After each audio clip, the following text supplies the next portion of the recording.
I am a Drexel graduate, graduated back in 2016. Right after college, I ended up working for an investment firm. And then in 2017, I was the co-founder of Tuckins, which is an inside-out s'mores company. I think some of you guys might have had them previously. And in 2018, I ended up leaving the finance job to pursue a full-time career with Tuckins, and then ultimately other startups as well. Yeah, so then in 2019, I was a freshman at Drexel, and Dan came and spoke to one of my introductory business classes about Tuckins, kind of mentioned he was looking for some help. And so I reached out to him on LinkedIn, and I ended up being their first intern. And so I've been with them for 2 years now with Tuckins, and Dan has seen a lot of success. We've had at one point 20 college students working for Tuckins in all different roles, such as marketing, which is what my team is. We also have some students doing business development, website design, analytics, event staffing, all sorts of roles are all filled. Pretty much the whole company is college students. And so we saw a lot of success. I saw that I was getting a ton of experience as a college student. And Dan also saw that having college students run those sort of roles was super beneficial for growing the business. And so we kind of came together and had the idea for Elm, which is going to be a platform to connect college students who are looking for that hands-on experience, and whether it's an internship or a part-time role, and then connect them with small businesses that are looking to fill roles with those motivated students. So we wanted to start off, I know there's some college students here. So if you could raise your hand with the raise your hand button, any college students who have experienced internships or jobs that have been either canceled or pushed or changed in any way because of COVID. And again, nice little poll. Yeah, so we see 1, 2. Yeah, so definitely. Oh yeah, there's more coming. Yeah, so definitely as a college student, I know, a bunch of these opportunities that college students were supposed to be having during this time were getting changed in some way. So if anyone wants to share, we would love to hear some of these stories about anyone who had difficulty with an internship or some sort of role during this time. So Philip, would you like to share an experience? Yeah, sure. Okay, so initially when I became an intern at Elm, I was initially given the offer by one of my college professors for a class I just finished. And so this was pre-COVID-19. So this is back when things were initially still, like there was still more traffic going about, but then again, it was kind of like in transition before everything started getting locked down. And so when I started getting into contact with Dan and Maddie, we necessarily didn't have a chance to talk about the implications of setting up a person-to-person internship. And so with everything going on, with schools having to basically limit how many people are allowed on campus and the kind of personnel they're going about, it basically made us have to go in terms of virtually online. And so I wouldn't say it was necessarily a bad thing. It gave us a lot more dynamic in terms of being able to talk. And then so we had a lot more chances to kind of be able to speak and formulate how to move forward with the business. But I wouldn't say like there weren't problems. Obviously, we're gonna have technology, Zoom, Google Meet, whatever you use in terms of facilitate things like this. They're not gonna work all the time, but I would say that overall was a more positive experience. And so I would say that basically just trying to come up with new ways, try to make sure everybody's in contact in terms of getting everything up to speed, whether it be through something like Zoom or through email. It just made people have to adapt to the circumstances at hand. Yeah, totally. All new skills being learned for sure. Does anyone else have any other experiences with any sort of job or internship getting affected by COVID? Yeah, I can share a little about my experience. I was a busboy at a local restaurant in my town, and I was working with my boss to slowly increase the catering events that he was trying to get out to, just because he hadn't really had the time to expand to anything like that. Mm-hmm. And we tried throughout the beginning of COVID, but it just really fell through since no big social gatherings. We thought it would push over, but it ended up falling through. But I'm still in contact, and we hope to like try and start it back up as a vaccine is on its way. Yeah, definitely.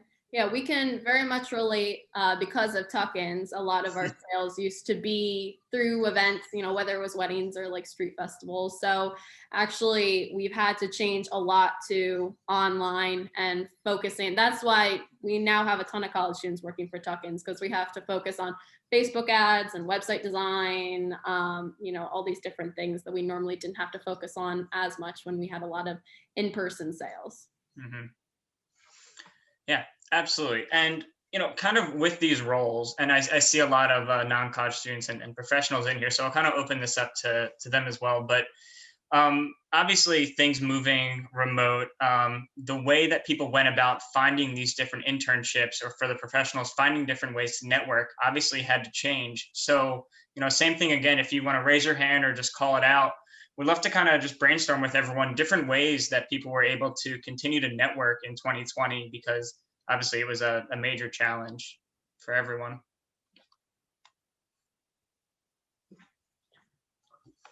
Yeah, I'll start with Dan and I went to one, I think one of our favorite virtual events. I think we could both agree on this. There was a networking event through a service that would just pair you directly with the person. So there was no awkwardness.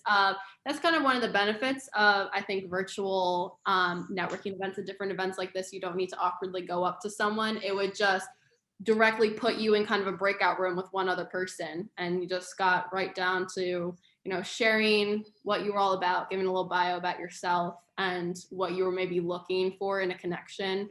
So things like that make it kind of cool. Of course, in-person events are also nice with food and, you know, actually getting to see people in person. Absolutely. So anyone else, would anyone like to kind of go about how they found their initial role? Like Nick, how did you find that busboy role pre-2020? Yeah, it was through a friend at school. I was unemployed and I needed money, so he had a well-paying job, so I started there. But it was like he kind of explained like where his idea for his like restaurant, where he wanted to go, like his social media platform and everything. He had that like under control, and like I offered to help with that, but he was really mostly just focused on just getting the catering off the ground, because he saw just other companies around that were doing the same thing, and just like the amount, like the potential market that's there, because everybody loved the food and everybody would always tell him like, if I could have this at my wedding, if I could have this at any event, like they would do it in a heartbeat. So it was just like about just trying to get that market that was there. Yeah, totally. I know, Sophia, you raised your hand for a second. Do you still want to share? Yeah, I was just going to add on that there are a lot of services at my university that I wouldn't have used if COVID hadn't happened. There are a lot of online sources for like job searches, for internships, and connecting with people in different programs, and especially making an effort to go out of your way to stay in contact with professors and stay updated on research projects is something that I think a lot of students especially have become more aware of in recent times. Yeah, definitely. I also feel like being virtual, it's made it more difficult to connect with professors. So I kind of have to force myself to like email them or stay on after our Zoom class. It makes it more difficult if we don't have a synchronous Zoom class. But I have to remind myself that connections with professors are key to keep up with. Absolutely. And for any of the professionals, and this is for as much for me as for the group, but I'm curious if anyone had any other networking groups that they went to in 2020. Obviously, Venture Cafe is by far the best, but are there any other networking groups that you guys started to go to? I think, Maddie, that speed dating one that we kind of went to was through the Catalyst program at Penn's Graduate School of Education. That was a really great one. I know Lindsay just dropped a link in the chat for lunchclub.com. I've gone to something with them. I've definitely seen that name before. Yeah, Lindsay, do you want to tell us a little bit about Lunch Club?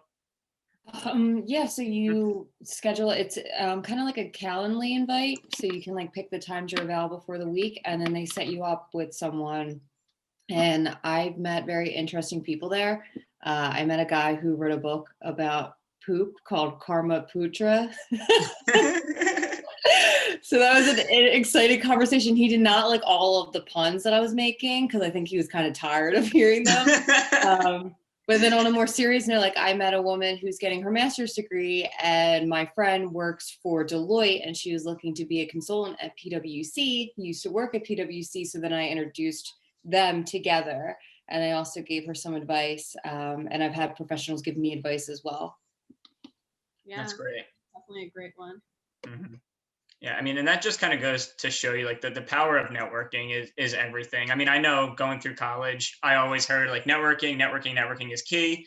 And then I didn't even realize the benefit of it until I graduated and kind of started running the startups full time.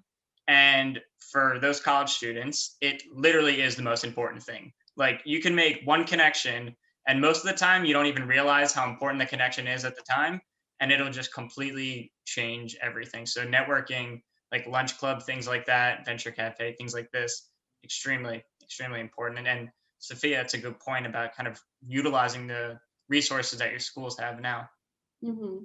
Yeah, because another thing with being virtual, there might be some events that your school's putting on that you might not have even thought about going to physically before, but keeping an eye out for different events like that, or venture cafe, you know, if you weren't able to make it to the city before, makes it very easy to attend these types of events. But I think another point to think about is, yeah, college students always hear, you know, you have to network and you have to make those connections. And, you know, I was hearing that even before college and just thought, how do I even make those connections? And then how do I maintain them? So, you know, Dan and I have been learning a ton about networking, like through, you know, running these companies. But I think something that we really realized was maintaining those relationships with people. So not just making a connection on LinkedIn and saying, oh, great, I have a connection, but actually continuing to check in with people, whether it's an email to just update a professor or someone that you meet at Venture Cafe or anything like that. Whether you send them an update, letting them know how things are going. Dan and I always like to meet with the connections that we have maybe once a month, just to give them an update about how our businesses are running and any resources that we are looking for if they have any sort of contacts. So just keeping them, you know, nourished relationships so that they stay around. And if you ever need anything, then it's going to be easier to reach out to them instead of being like, hey, we met 3 years ago. How are you doing? Getting the random LinkedIn message from a 3-year-old connection, right? Yep, exactly. Can I chime in, Madeline? Absolutely, yeah.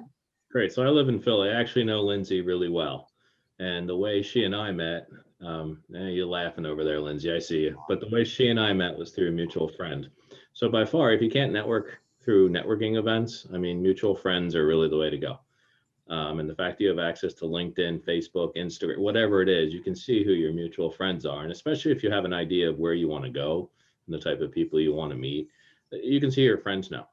Like I know Lindsay knows when she started her company, I told her, check out my LinkedIn. Anybody you want to meet, I'll introduce you to. And that's kind of, you know, I mean, I've been networking for a long time, so I've got a pretty good contact list. But, you know, when you're starting out, always leverage friends of friends, because it's so much better if somebody knows them. Just say, hey, this is my friend Maddie. I thought you guys should meet, you know, something like that. And then just do that warm introduction. And then relative to keeping up with people, I would advise you to sort of stay back from emails. For some reason, emails get lost in inboxes along with a deluge of other stuff. So I would say a text message is 30 times better than that. If you can pick up the phone and actually talk to somebody every now and then, that's even better. In person clearly is the best, but you can't do that all the time. But for some reason, I have not found emails to be a very good way to keep up with people, only because they get lost in the Gmail account with the 7,000 spam messages. So just be cautious about that. Long term, I think, you know, any type of, even a text message is more warm and personal than that. Or comment on somebody's Instagram feed, say, hey, I saw you were here. I was there once before. It takes a little bit of research, but ultimately you'll get to the point where you have so many contacts that it's impossible to spend time with them all one-on-one. So when that hits, you have to be a little bit more selective. You know, you have to have your friends who you hang out with, and you have your people who are really important to your current or future success. And keeping those leaves warm, as they say, is really, really important. So that's just some advice from somebody who's been doing it for a little while. I thought I'd share with you. Yeah, absolutely. I also love the idea of keeping up with people on social media, whether it is LinkedIn or Facebook or Instagram or whatever, and kind of commenting on updates that people have. It is a really easy, casual way to start a conversation again if it's been a minute. Absolutely. And I think that's a really great point on kind of friends of friends.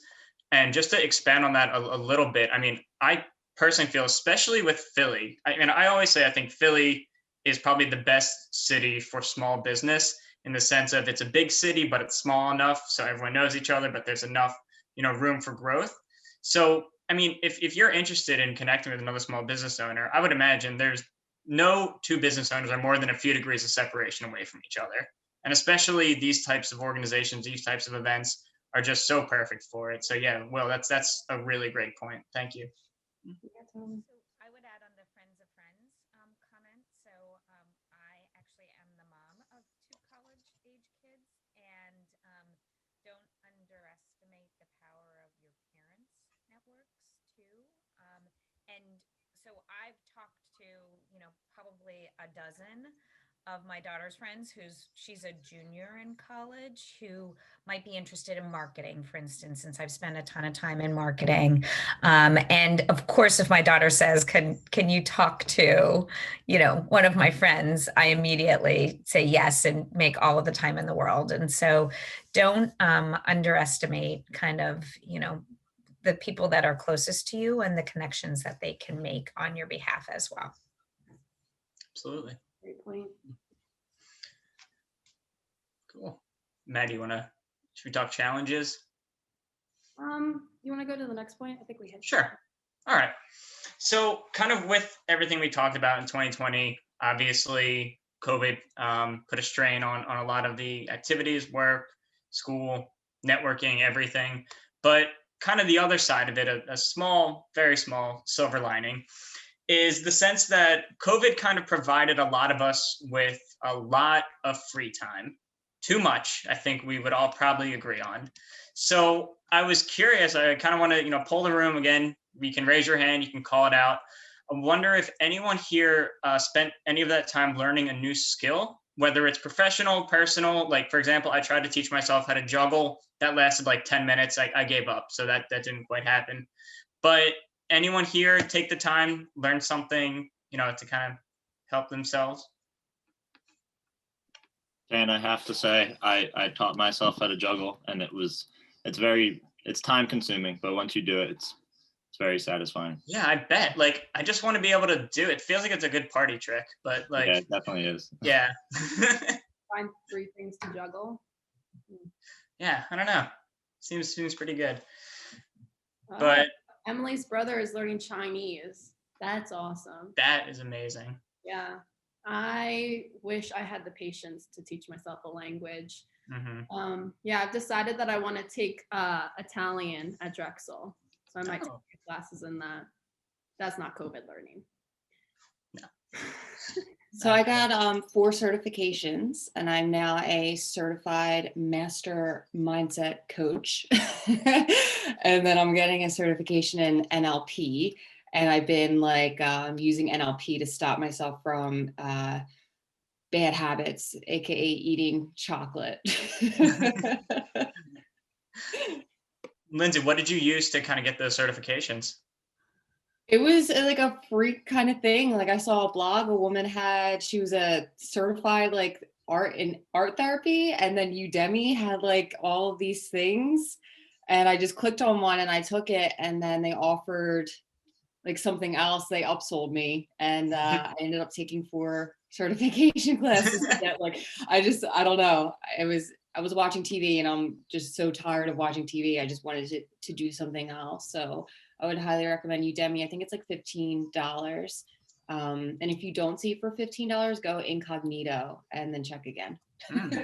That's great advice.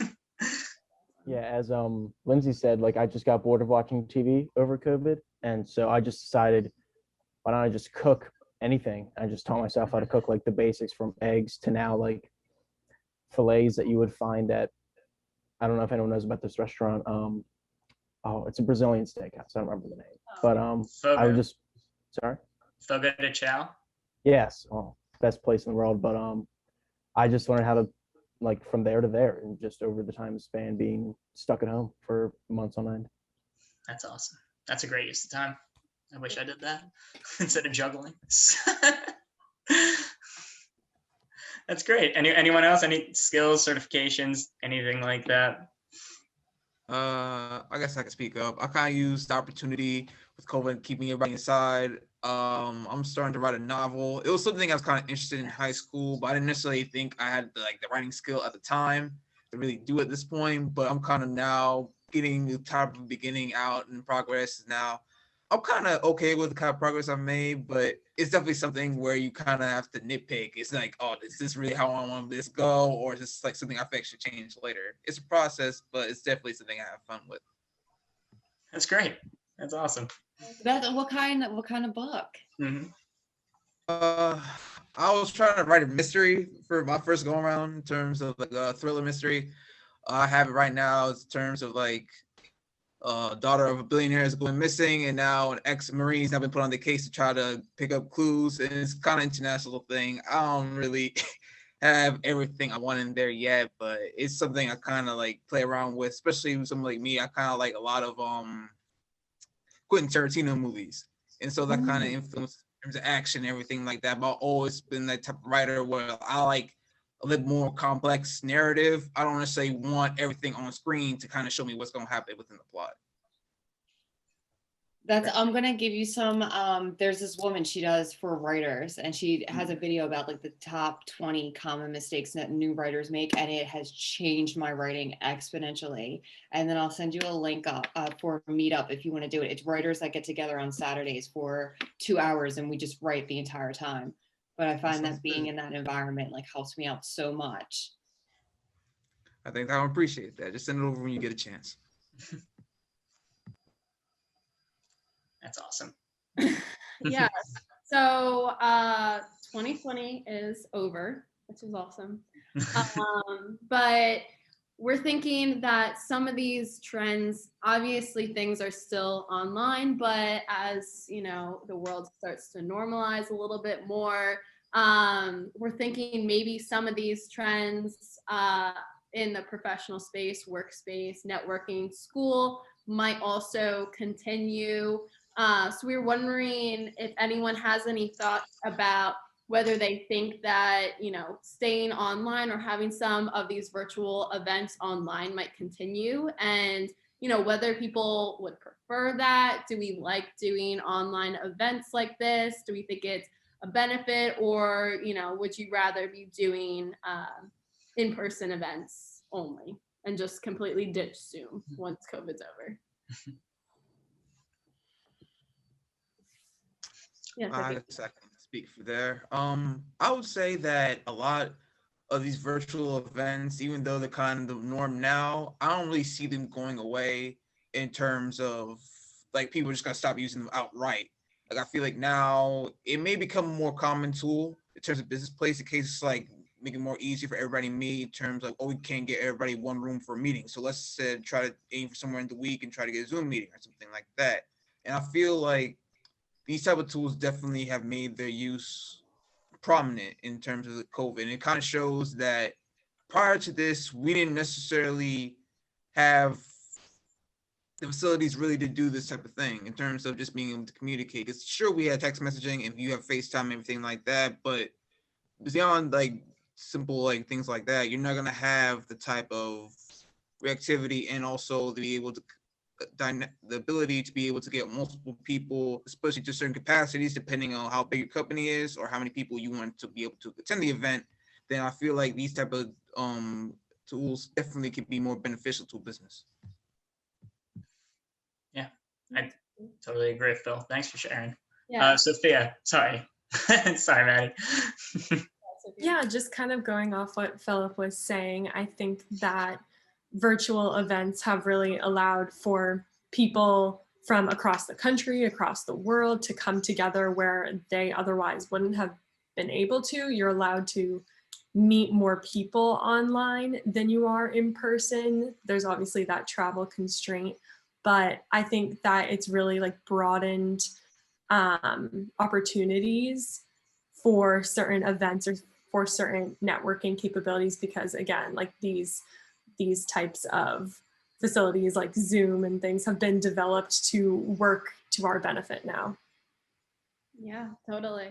I know Tracy said in the chat that she likes hybrid. She wants it to be hybrid going forward. And I totally agree. I love in-person events, and I love being able to actually see people and make connections with them throughout, whatever's going on at an event. But definitely having a virtual capability always will be very nice, because I feel like half or maybe more than half of the people we met, the meetings that we've had over the past year, wouldn't have been possible if it weren't for these virtual opportunities. So I definitely think that this has kind of given us an opportunity to find a new tool that is super helpful. Yeah, absolutely. Anyone else have any opinions on virtual versus in person? Because I'm in the same boat on the hybrid. At first, I was like all in on the virtual because I thought, it's so easy. You can just roll out of bed, do the virtual. Once you're done, you're done. But you definitely get some fatigue talking into a screen. It's not quite the same as being in a room, getting the reaction, actually interacting person to person. So yeah, I think hybrid's going to be here to stay. I would definitely agree. Yeah, totally. And so kind of with that said, whatever the future holds, likely to be hybrid. Obviously, the landscape with work and school and networking and just life in general kind of has changed. But really kind of the one fact remains that college students, and really everyone, but specifically college students, still need that professional experience and just the real world experience they need for when they graduate. They can, enter the workforce in whatever capacity that is at their, highest possible level. So I would just want to kind of brainstorm with everyone. What are some ways that kind of these days and looking forward that students can continue to gain the experience they need kind of with this new landscape? What do we think? And so if we could give an example, like Maddie has been working with me for at least 2 years now. So she started working with me with tuck-ins, gaining the experience that way. I mean, and early on we did a lot of in-person, but now everything is completely virtual. So Maddie, if you want to touch a little bit on your experience, maybe I can talk about the other side of it. Yeah, totally. I definitely think that, I've had a co-op for at Drexel, and it was at Comcast, big company. And I didn't really feel like I got that great of experience being in such a big company and kind of being pigeonholed in one very specific task. And then also, bigger companies like that have maybe been canceling or pushing their co-ops, but small businesses are always going to need that help. And a lot of small businesses have actually needed more help because of this. I know a lot of business owners who were never on social media before COVID, and now all of a sudden they need to be getting their brand out there, whereas they used to just be, at farmers markets or what have you. And, there's been a lot of businesses that have needed e-commerce sites built, or, anything, email marketing, anything to help them with moving towards more online sales. I know Tuck-ins has needed a ton of that. And so we've been building out our team at Tuck-ins like crazy because we need to focus completely on online sales. And so, small businesses are really able to give the opportunity to be very hands-on, get a ton of experience, work on multiple different projects. And then another thing that's a nice experience that I had, as a freshman at working with Tuck-ins and all my years with Tuck-ins is that if there was ever a project that interested me, I was able to bring it to Dan and say, hey, I think this could help the business, but also I want to learn about it myself. So, and then we would go along with that project, and I was able to get experience while also, helping out the business in some way. Absolutely. And then from the business owner side, the benefits are kind of obvious. I get a lot of the business support. And even beyond that, especially with social media, I know nothing about it. I'm terrible at it.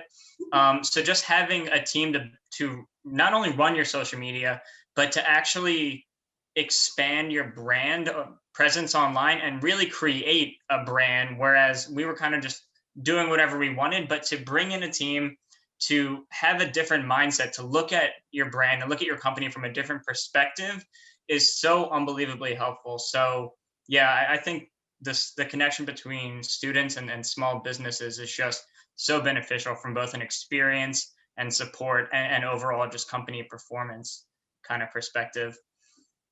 And so, I mean, Maddie, if you want to share your screen, we can pull that up. So kind of with that said, that concept of bringing together the students to gain the experience, especially in this, quote unquote, new normal. I hate that phrase, but to kind of, to work with this new normal, we created Elm to bring together college students looking for that entrepreneurial opportunity with small businesses looking with support. So, our platform is going to be available in about a month. Our website, our landing page is up right now. But basically, we kind of wanted to take this time and explain Elm to everyone and kind of field any questions on it. I've got a question in here. Build out an MVP, Tinder for lobbying, sort of. Ooh. It's a great idea. Yeah, so if any college students scan that QR code, we kind of have an early interest form just so you can get some updates. But anyone is able to join our visit our Join Elm URL. And we also have an early access for small businesses, a form on there that small businesses can fill out and get early access to the platform. And be the first ones on there when we launch. So if anyone here owns a small business, definitely check that out because it's also a great little benefit. Yeah, absolutely. And what we're trying to do is, as we are approaching the launch, we're looking for probably about 12 to 15 small businesses to get them on the platform early for free. The platform's obviously, as it says, there's always free for students. Businesses will be a subscription, but early on, we are getting users on for free. So if anyone knows anyone, or like Maddie mentioned, owns a business or knows anyone who owns a business, please feel free to drop us an email. You can go to our website. Our contact info is on the next page. But yeah, does anyone have any questions or comments on Elm? We're happy to go kind of into more detail about it. We can go into more detail about our experiences if you'd like. I know you're all about trying to expand small businesses and like try to get them running instead of just walking. Can you help someone start a small business with Elm, or is that outside? So that's a great question. So with Elm as it stands now, we're only accepting businesses that are formed. We are requiring an EIN for businesses to join. However, just a little self-plug, I guess. I also do small business consulting. So I do help people who have a concept or have a kind of side hustle, and I actually help them, create a fully operational entity there. And then Maddie also does marketing consulting. So she'll get you set up with a website and everything. And then, you can join Elm, and then you can buy some tuck-ins. It's a whole system we got here, whole got ecosystem. everything covered. Everything business. Yeah, totally. Any other questions about, anything? Yeah. Okay. I just had a question. Like, how are students able to like customize their profile to make themselves stand out? Oh yeah, totally. So one feature that we have that we would like to have on the platform, that we're gonna have on the platform. We learned not to use words when we're talking about it as if we're not going to have it. So something that we're gonna have on the platform is badges. So it's pretty much a way for students to pick any skill sets that they would like to show off that they have and put it on their profile. So when a business is viewing their profile, they can see those skill sets very nicely laid out. And so they're all going to be hard skills. So for example, I would put something like social media badge, website design badge, email marketing badge. And then, if I apply for a role, then a business can go and say, oh, great, I need someone to run my social media accounts or to help me with my MailChimp, and they can easily see that. So also, this is a great way for, we feel like college students often don't have the strongest resumes. No one's fault, obviously. If it's your first time getting a job, it's very difficult to, have things on your resume that are impressive. And so with Elm, we're trying to rethink the resume and focus on the skills that students have rather than their work experience, because a lot of these skills are going to be either self-taught or taught in classes. So if you're learning about, if you're a CS major and you learn Python in a class and you've never used it in work experience, you should still be able to show that you know how to write that language. So you can put a Python badge on your profile. If that helps. Great. Any other questions? Elm, tuck-ins, it's a little more tangible. Sorry, I just have one more question. So I know, like, with everything, like with this hybrid, like what the world after 2021 will be like, it's a lot easier, especially with like social media and stuff like that. It's a lot easier to like have multiple like internships and just like being able to run like multiple, like let's say running multiple Instagram pages. Yeah. Are you able to like apply for multiple jobs through Elm? Yeah, absolutely. So you can definitely apply for multiple jobs. We always warn people, don't overextend yourself, because especially with a startup, if you are one of the earliest employees, which if you're working for a startup, you are, there's a really good chance that business could continue to grow and your role could continue to grow with that. I mean, look at Maddie. She started as like an intern, and then she started running the social media. Now she runs the whole department, and now she runs like 3 companies. So, it's short answer, yes. Long answer is yes, but carefully. So, I definitely pile a lot on myself, but it's draining. So watch out. But yeah, for sure, you can definitely have multiple roles. And also something else that we'll be building out along with the badge system is an option for if, say I apply to have a job with tuck-ins. If I've been working with tuck-ins for 6 weeks, Dan would get an email saying, hey, Maddie claims to have the social media badge. She is working a social media job with you. Does she actually have this badge? And Dan could accredit that badge and say, yes, she does. And then the next role that I would go to apply for on Elm, say I apply for another, a role to run someone's Instagram. Then when I go to apply for that role, I'm going to have an accredited social media badge. So it's going to show that I actually do have experience, and another business is saying that I have that experience. So it's another little way for students to stand out, as they acquire different roles. Cool. Yeah, thank you for your questions, Nick. Yeah, great. Anyone else? Any other questions on this? I saw we got someone to fill out the interest form. So again, timing wise, hopefully our website is up in about 4 weeks. So once we're up, we hope to hit the ground running. We have a pretty substantial team built out around us. So hopefully we can get that done soon. And then the app should be another 2 to 3 months out. This is our first tech company. So, we're the timeline's a little more fluid. So bear with me, but we are very close to launch, I will say. Yeah. I just had one more question, actually.